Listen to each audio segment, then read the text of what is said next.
बड़ा अफ़सोस लगता है, हमारे बिहार के सीएम चुपचाप मूक दर्शक बनकर देखते हैं। आखिर क्यों? उनको तो कुछ बोलना चाहिए ना कि हाँ, हमारे स्कूल में जो इतनी परेशानियाँ आ रही है डीएम और केके जी के साथ में जो ये वार्तालाप चल रहा है, इसको हम कैसे सॉर्ट आउट करें? आज जो हमारे डीएम साहब कर रहे हैं, वो बिल्कुल सही कर रहे हैं। शिक्षा मंत्री क्या हैं, जिनको खुद शिक्षा के ज्ञान नहीं थी कि एक माँ-बाप 2 बच्चे को नहीं सँभाल सकते, तो एक टीचर्स जो हैं, जितने क्लास में आप 50-60 या 80-80 बच्चे जो डाल रखे हैं, क्या वहाँ पढ़ाई हो सकती है? पटना के जिलाधिकारी डॉक्टर चंद्रशेखर है केके पाठक इन दिनों लगातार चर्चा में दोनों में तकरार जो है लगातार बढ़ते जा रहा है और कारण यह है स्कूल बंद और खोलने को लेकर जो विषय है उस पे अटका है। तो ऐसे में हमारे साथ में स्कूल के प्राचार्य हैं, उनसे बात करते हैं, जानते हैं कि इस तरह का जो माहौल देखने को मिल रहा है, बच्चे, पेरेंट्स और शिक्षक लगातार इस असमंजस में फंसे हुए हैं कि आखिर किसकी बात माने, किसके बातों पे चले, स्कूल जाए या फिर नहीं जाए। धन्यवाद आपका। आपने बहुत अच्छा सवाल हमसे पूछा है। आप ये बताइए कि आज जितनी ठंड आज का पारा शायद 5 समथिंग है, 5.12 कुछ होगा। इतने ठंड में छोटे बच्चे अगर स्कूल जाते हैं, तो उनका स्वास्थ्य पर कितना सीधा असर पड़ेगा, इसके ज़िम्मेवार कौन? डीएम साहब बिल्कुल सही काम कर रहे हैं। क्योंकि आज जितना ठंड पड़ रहा है, लूज मोशन होना, वॉमिटिंग होना, ठंड लग जाना, आप देख रहे हैं हार्ट अटैक हो रहा है, छोटे-छोटे लोगों का हार्ट अटैक हो रहा है। तो ये सारी बीमारियाँ जो है उससे बचने के लिए हमें सबसे पहले है कि आप घर में बच्चे को रखें, बंद करके रखें, एनवायरनमेंट गर्म होना चाहिए क्योंकि हमारे बिहार का इतना ज़्यादा टेम्परेचर जो अभी कम है, उसके हैबिचुएटेड बच्चे लोग नहीं हैं। तो आज हमारे बड़ा अफ़सोस लगता है, हमारे बिहार के सीएम चुपचाप मूक दर्शक बनकर देख रहे हैं। आखिर क्यों? उनको तो कुछ बोलना चाहिए ना कि हाँ, हमारे स्कूल में जो इतनी परेशानियाँ आ रही है डीएम और केके जी के साथ में जो ये वार्तालाप चल रहा है, इसको हम कैसे सॉर्ट आउट करें? किसी भी काम को बढ़ाने से ज़्यादा अच्छा होता है कि हम बैठ कर के आप तो सीएम हैं, बिहार का निर्देश दे सकते हैं, क्यों आज चुप हैं?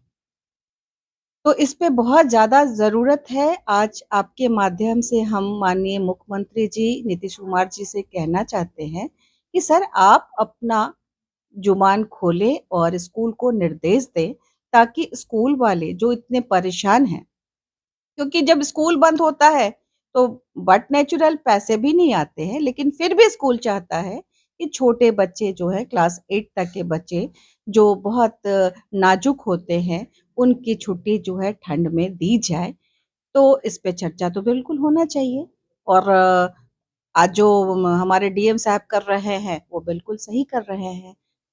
के लिए केके पाठक जो है शिक्षा को सुधारने में लगे हैं, लेकिन इस बीच शिक्षा मंत्री जो है उनका ट्रांसफर कर दिया जाता है, फिर नए शिक्षा मंत्री आलोक मेहता जी हैं वो बनते हैं। शिक्षा मंत्री क्या है जिनको खुद शिक्षा के ज्ञान नहीं थी।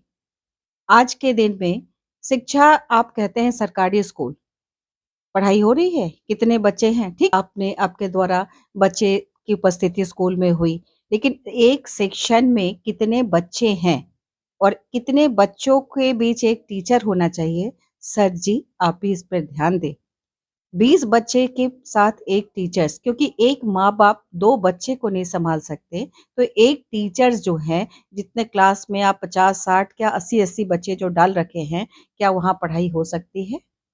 क्या डिसिप्लिन हो सकता है? इस पे विचार करें। हम आगे कैसे बच्चों को बढ़ाएँ क्योंकि जो हमारे ये सरकारी स्कूल में बच्चे जा रहे हैं, वो देश के कर्णधार हैं। अगर उसको अच्छी शिक्षा मिलेगी, अच्छा संस्कार मिलेगा, तो हमारा बिहार का बच्चा और आगे जाएगा, डॉक्टर, इंजीनियर, पायलट हर कुछ बन सकता है।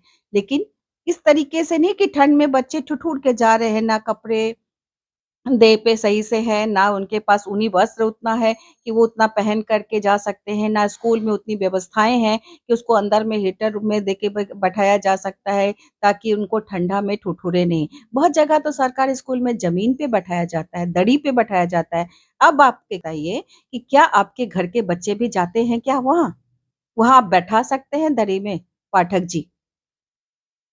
पाठक जी से ये जरूर पूछें कि क्या उनके घर के बच्चे कितने सरकारी स्कूल में जा रहे हैं और दरी पर बैठ रहे हैं, वो हमको जरा फोटो खींच के और आप लोग हाईलाइट कीजिए और उनसे बात कीजिए। और सीएम को दिखता नहीं है, नीतीश कुमार जी को आज शिक्षा को व्यवस्थित करना है तो सबसे पहले जो आंगनबाड़ी और जो स्कूल जो चल रहे हैं उनके अंदर बेंच दीजिए। पहले जो बच्चे जमीन पे बैठ रहे हैं उनको व्यवस्था कीजिए, उनके पैर में जूता चप्पल की व्यवस्था कीजिए ताकि उनको ठंड ना मारे। तब जाकर के हमारे स्कूल जो आप चाह रहे हैं और आप बहुत अच्छा काम करना चाहते हैं कि बच्चे आए, टीचर्स की उपस्थिति हो, लेकिन किस तरीके से हो और कब हो इस पर ध्यान देना जरूरी है। तो हमने जाना कि के पाठक जो है लगातार शिक्षा को संभालने में लगे हैं, उसकी व्यवस्था को सुधारने में लगे हैं, लेकिन अभी भी कहीं ना कहीं ये कमी निखर रही है, सामने आ रही है कि कहीं स्कूल में जो है दरी बिछा के बच्चे बैठ रहे हैं और ठंड का जो मौसम है, तापमान इतना डिग रहा है, 5 डिग्री सेल्सियस तक मौसम का जो है तापमान गिर रहा है। हमारे साथ में प्राचार्य थे सरोज मैम, उन्होंने बताया कि किस तरह से शिक्षा विभाग के स्वच्छता के सुधार की बात करते हैं, लेकिन अभी भी कुछ कमियां निखर कर सामने आ रही हैं और ऐसे तापमान में बच्चों का स्कूल खोलना एक बहुत ही शर्मनाक बात है। मैं अपने सहयोगी आदर्श सिंह के साथ रॉबिन राज, न्यूज़ 24 पटना।